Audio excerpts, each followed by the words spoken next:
It is the doom of all who strive against fate. The simple-minded mistake what fate truly is. They believe that fate is predestination, that all the actions and consequences of our lives are already set, that every moment in the galaxy is carefully planned somehow. One look at the state of the galaxy should call that theory into question. No. Fate is a fast-running current flowing above the heads of the countless, nameless, faceless people whose lives mean very little and have no impact on their own worlds, let alone the galaxy at large. But for those who dare to reach above their station, they can ride the currents of fate towards greatness, creating history and fulfilling their purpose. But all water flows to the ocean. All fates come to the same end. With the arrival of the Bloodfly boys, the faltering lines of the Emprah's ships were able to strengthen themselves. They were not exactly pushing back, but the fight had turned from an outright slaughter to a slow, grinding fight of attrition, with the Emperor's forces slowly curling back to their flagship, the Boomcephalus. Snigismund and the Crumpstodies were slowly seizing enemy ships one by one through boarding actions. But the only place in the battle where the Loyalist boys were truly hitting back was the vanguard of the Bloodfly boys, with Sadgriniest at the front, driving deep into enemy forces and aiming right for the vengeful Speargit. He was planning to face Horus himself. The Emperor tried to reach Sadgriniest by Vox, but to no avail. He was now sprinting back inside the Boomcephalus. "Zog it, Uncle Dawn! Sadgrinius is gonna get himself snicked! He's trying to fight Horus by himself! Get the teleporter ready! I'm ending this heresy myself!" No. "What you mean, no?" "I mean that you ain't doing this all by yourself, Emperor. I'm coming with you. You ain't the only one that wants to crump Horus in his big gittish face." The Emperor re-entered the ship and headed towards the teleporter room.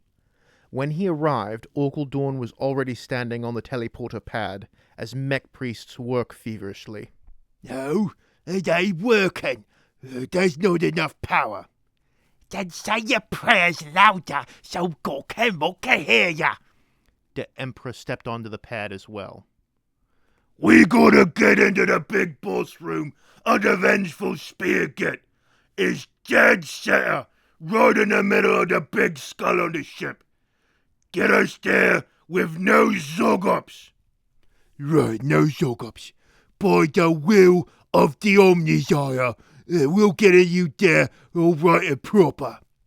"Yeah, but he is the Omnisire. The Emperor, he is the Omnisire." "Oh yeah, then it should be fine. All right, hit the big red button." "No, wait!" Before the Emperor could protest, they were gone. The Emperor found himself being flung haphazardly through time and space. Most orcs found this experience completely disorienting. But the Emperor was familiar with time and space and weird portals and stuff like that. And as he drew closer, he could see the big boss room at the end of the tunnel, of violent green light. And as he drew closer, the scene began to come into focus.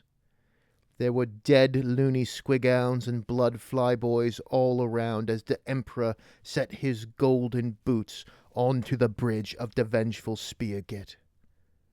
And there, in the center of the room, was Horus Luterkill, standing over the body of Sadgriniest, his git-basher covered in blood.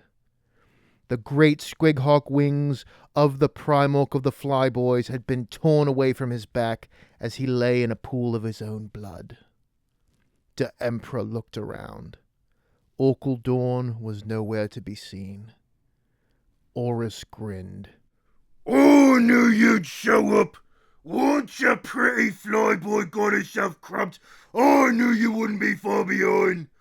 Once I stomp your ugly skull, the Pyrium will be mine. The Emperor clenched his fists as he looked down at the body of Sadgriniest. You's playing dirty, Fate. Sadgriniest ain't had nothing to do with this. What is you talking about? I'm saying you're a get, Fate. The lowest get there is. All you want me to do is go the way of the dead Emperor. It ain't happening. I'm ending everything right here and right now. You gone mad, Emperor?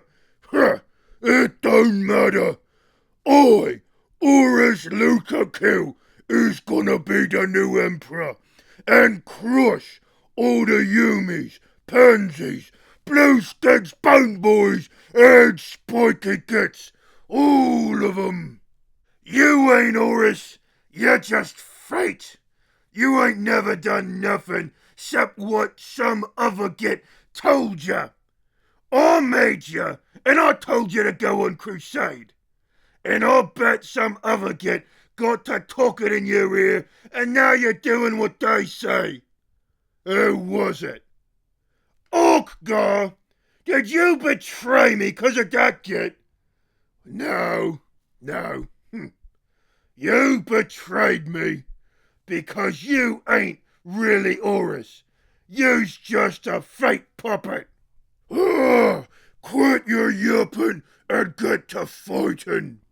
Oris's eyes flashed green as his body began to spark and surge with war energy. What? You thought you was the only weird boss? I could zog you with me brain alone. Sure you can.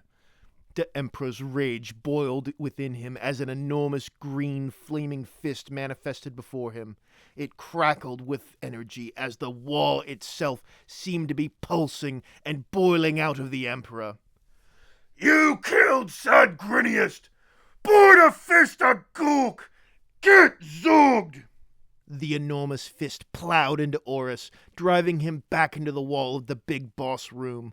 The huge war boss struck against it, leaving a Primorc-shaped dent in the wall. Oris let out a groan, and then roared as he responded with his own streaking bolts of green lightning. But the Emperor was ready, and deflected the attack, sending the raw war energy bouncing all around the control systems of the bridge, causing small fires and explosions. Enough weird boy stuff, Oris. Fight me proper. The Emperor drew his flaming chopper. Unless you ain't orc enough for a proper scrap. With pleasure. As the duel between the Emperor continued, the forces of the loyalist Primorcs, guided by the light of Malkadork's sacrifice, began to arrive at the battle. The Ultramorons, the Dark Fly Boys, the Salamanders, the Red Scars, the Iron Hands, the Raging Guard, and finally, the Space Squighounds and the Thousand Spores. One by one, they began to arrive. Voices echoed through each and every ship in the fleet. The very void itself seemed to rumble with the voices. For the Emperor! For the Pyrium! War!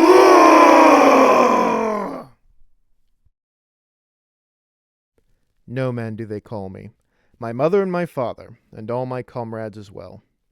Thank you all very much for joining me on this journey as we're nearing the end of the Emperor's Tale. If you want to help the Emperor punch fate in the face, please leave a like or comment below showing your support. If you are new to this channel and you liked what you heard, please consider subscribing so you can then head to your nearest Imperial Recruitment Center and join the fight. If you are confused and have absolutely no idea what's going on, you can start from the beginning of the story by clicking on the playlist link, which should be appearing on screen now. And if you would like to further show your support, you can become one of my patrons on Patreon, where you can get ad-free content and exclusive behind-the-scenes video, or you can donate via PayPal if you prefer. Thank you all very much. No Man out.